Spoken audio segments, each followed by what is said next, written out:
2024 நம்முடைய தேர்தல் அறிக்கையை நீங்கள் ஒரு முறை பாருங்க. தேர்தல் அறிக்கையில் பிரதமர் அவர்கள் சொல்லியிருக்கின்றார்கள், உலகம் முழுவதுமே திருவள்ளுவர் கலாச்சார மையத்தை அமைப்போம் என்று சொல்லியிருக்கின்றார்கள். உலகம் முழுவதும் திருவள்ளுவர் கலாச்சார மையத்தை உலகம் முழுவதும் அமைப்பேன் என்று சொல்லியிருக்கின்றார். கடந்த 10 ஆண்டுகளாக இதுவரை இல்லாத அளவுக்கு நம்முடைய தமிழ் மொழிக்கும் கலாச்சாரத்திற்கும் இந்தியாவில் இருக்கக்கூடிய பிரதமர் நரேந்திர மோடி அவர்கள் மிகப்பெரிய அங்கீகாரத்தை கொடுத்திருக்கின்றார். போன ஆண்டு காசி தமிழ் சங்கம் நடத்தப்பட்டது. தமிழ்நாட்டிலிருந்து நம்முடைய உறவினர்கள் எல்லாம் காசிக்கு சென்று காசிக்கும் தமிழ்நாட்டுக்கும் இருக்கக்கூடிய பிணைப்பை பார்த்தார். 2வது ஆண்டாக தொடர்ந்து காசி தமிழ் சங்கம் நடத்தப்பட்டிருக்கிறது. சௌராஷ்டிரா தமிழ் சங்கம் நடக்கப்பட்டிருக்கிறது. நம்முடைய சோழர் ஆட்சியினுடைய பாரம்பரிய சின்னமாக இருக்கக்கூடிய செங்கோலை பாராளுமன்றத்தினுடைய மைய கட்டிடத்தில் பாரத பிரதமர் நரேந்திர மோடி அவர்கள் சென்று அங்கே வைத்திருக்கின்றார்கள். இதெல்லாம் யோசிச்சு பாருங்க. நம்முடைய மொழிக்கு நம்முடைய கலாச்சாரத்திற்கு சுதந்திரத்திற்கு பிறகு யாராவது ஒரு தலைவர், ஏதாவது ஒரு பிரதம மந்திரி இப்படிப்பட்ட மரியாதையை நம்முடைய சமுதாயத்திற்கு கொடுத்துருக்காங்களான்னு ஒரு நிமிஷம் நீங்கள் யோசிச்சு பாருங்க. அதுவும் புதுடெல்லியில் இங்கே இருக்கக்கூடிய தமிழர்களாக இருக்கட்டும், நம்முடைய தமிழ் மொழியாக இருக்கட்டும், கலாச்சாரமாக இருக்கட்டும், நம்முடைய பாரத பிரதமர் நரேந்திர மோடி அவர்கள் எப்போதும் இல்லாத அளவுக்கு சிறப்பு செய்திருக்கின்றார். இன்னைக்கு ஒரு படி மேலே போயிருக்கார். உலகம் முழுவதுமே திருவள்ளுவர் கலாச்சார மையத்தை நாம் அமைப்போம் என்று சொல்லியிருக்கின்றார். திருவள்ளுவருடைய சிலையை இப்போதான் பாரிஸ் பக்கத்தில் நிறுவனாங்க. அது மட்டும் இல்லை, திருக்குறளை 100 மொழியிலே மொழிபெயர்ப்போம் என்று சம்மதம் எடுத்து நம்முடைய பிரதமர் அவர்கள் இதுவரை 10 அயல்நாட்டு மொழியிலே மொழிபெயர்த்து வெளியிட்டிருக்கின்றார்கள். 10 அயல்நாட்டு மொழியில். சமீபத்தில் பாப்பா நியூகினியா நாட்டுக்கு சென்ற பொழுது அந்த நாட்டினுடைய மொழியாக இருக்கக்கூடிய டோக் பிசின் என்கின்ற மொழியில் நம்முடைய திருக்குறளை அந்த ஊர் பாப்பா நியூகினியாவில் வெளியிட்டு வந்திருக்கின்றார்கள். அது மட்டும் இல்லை, காசி தமிழ் சங்கம் மேடையில் நம்முடைய திருக்குறளை 13 இந்திய மொழியில் வெளியிட்டிருக்கிறாங்க. பார்வையில்லாத நம்முடைய சகோதர சகோதரிகள் அவர்களும் திருக்குறளை படிக்க வேண்டும் என்பதற்காக பிரெயில் மொழியிலே நம்முடைய பிரதமர் அவர்கள் வெளியிட்டிருக்கின்றார். அருமை சகோதர சகோதரிகளே, இதெல்லாம் நம்முடைய மண்ணிற்கும் நம்முடைய கலாச்சாரத்திற்கும் நம்முடைய மொழிக்கும் நம்முடைய பாரத பிரதமர் நரேந்திர மோடி அவர்கள் கொடுத்திருக்கக்கூடிய மரியாதை. இங்க இருக்கக்கூடிய எல்லா சொந்தங்கள் உங்களுக்கு தெரியும். இந்த முறை நடக்கப் போகின்ற தேர்தல் மிக முக்கியமான தேர்தல். 2014 283 பாராளுமன்ற உறுப்பினர்களோடு பிரதமர் அவரை ஆட்சியில் அமர்த்தினோம். 2019 303 பாராளுமன்ற உறுப்பினர்களோடு ஆட்சி அமர்த்தினோம். இந்த முறை நாம் தெளிவாக இருக்கின்றோம்.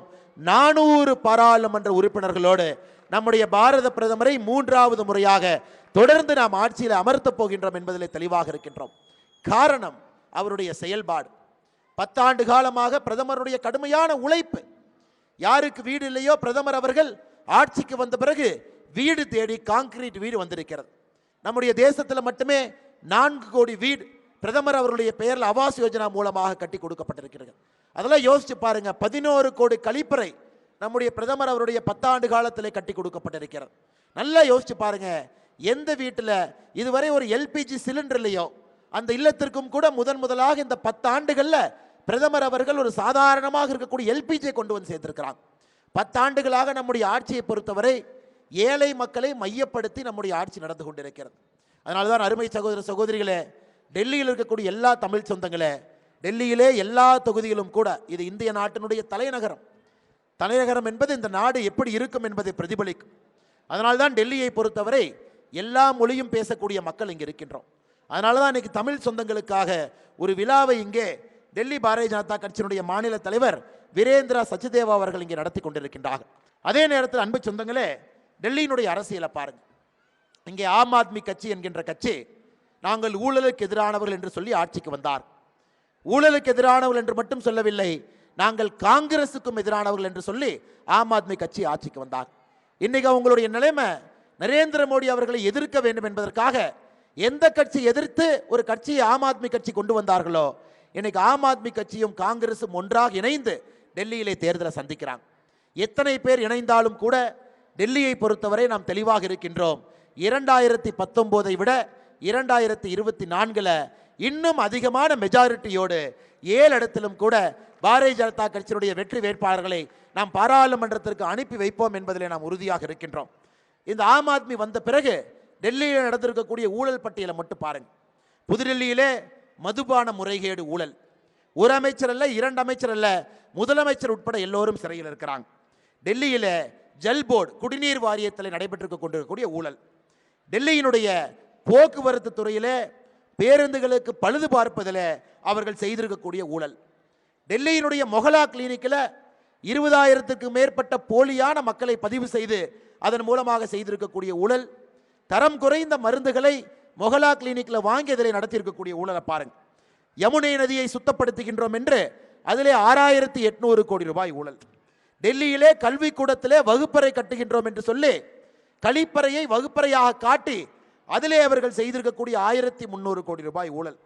அது மட்டுமில்லை அருமை சகோதர சகோதரிகளே, சுயஉதவி குழுக்களுக்கெல்லாம் உதவி செய்கின்றோம் என்று 1,11,516 போலி கணக்குகளை ஆரம்பித்து அதிலும் ஊழல்.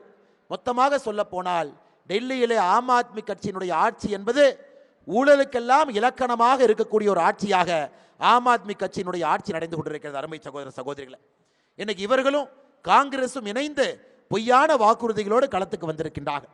நாங்கள் ஆட்சி அமைத்தால் ஜன் லோக்பால் பில்லை கொண்டு வருவோம், இதுவரை காணாம். நாங்கள் ஆட்சி அமைத்தால் 500 புதிய பள்ளிக்கூடங்களை கட்டுவோம், ஒரு பள்ளிக்கூடத்தை கூட காண்டாம். நாங்கள் ஆட்சி அமைத்தால் இலவச வைஃபை வசதியை டெல்லி முழுவதும் கொண்டு வருவோம், அதையும் காணாம். நாங்கள் ஆட்சி அமைத்தால் 11,000 பேருந்துகளை வாங்குவோம், அதிலே பெண் காவலர்களை பணியமர்த்துவோம், அதையும் காணாம். நாங்கள் ஆட்சி அமைத்தால் யமுனை நதியை தூய்மைப்படுத்துவோம் என்று சொன்னால் அதிலே ஊழல் தான் செய்திருக்கின்றார்கள். நாங்கள் ஆட்சி அமைச்சா டெல்லியில் 8 லட்சம் பேர்த்துக்கு அரசு வேலை கொடுப்போம் என்று சொல்லியிருக்கின்றார்கள், 8 பேர்த்துக்கு கூட அரசு வேலை கொடுக்கல. முதியோர் உதவித்தொகையை 6 ஆண்டுகளாக புதிதாக யாருக்கும் கொடுக்காமல் இங்கே ஆட்சி நடந்து கொண்டிருக்கிறது. அதனால் அருமை சகோதர சகோதரிகளே, ஆம் ஆத்மி கட்சியாக இருக்கட்டும் காங்கிரஸ் கட்சியாக இருக்கட்டும் ஏழை மக்களுக்கு எதுவும் செய்யாத கட்சியாக அவர்கள் இருக்கின்றார்கள். இன்னைக்கு 2 கட்சிகளும் கூட ஊழல் மிகுந்த கட்சிகளாக ஒன்றாக இணைந்து பாரதிய ஜனதா கட்சி எதிர்ப்பதற்காக வந்திருக்கின்றார்கள். அதனால் உங்களிடம் மறுபடியும் அன்பான வேண்டுகோளை வைக்கின்றோம். இந்த முறை பாரதிய ஜனதா கட்சியினுடைய 7 பாராளுமன்ற உறுப்பினர்களும் கூட டெல்லியிலிருந்து பாராளுமன்றத்திற்கு செல்ல வேண்டிய கட்டாயமும் அவசியம் நமக்கு இருக்கிறது. இங்கு இருக்கக்கூடிய தமிழ் சொந்தங்களிடம் அன்பாக வைக்கக்கூடிய வேண்டுகோள், மோடி அவர்கள் தமிழுக்காக தமிழ் கலாச்சாரத்திற்காக நம்மோடு நின்றிருக்கின்றார். செய்திகளை உடனுக்குடன் தெரிந்து கொள்ள உடனே சப்ஸ்கிரைப் பண்ணுங்க.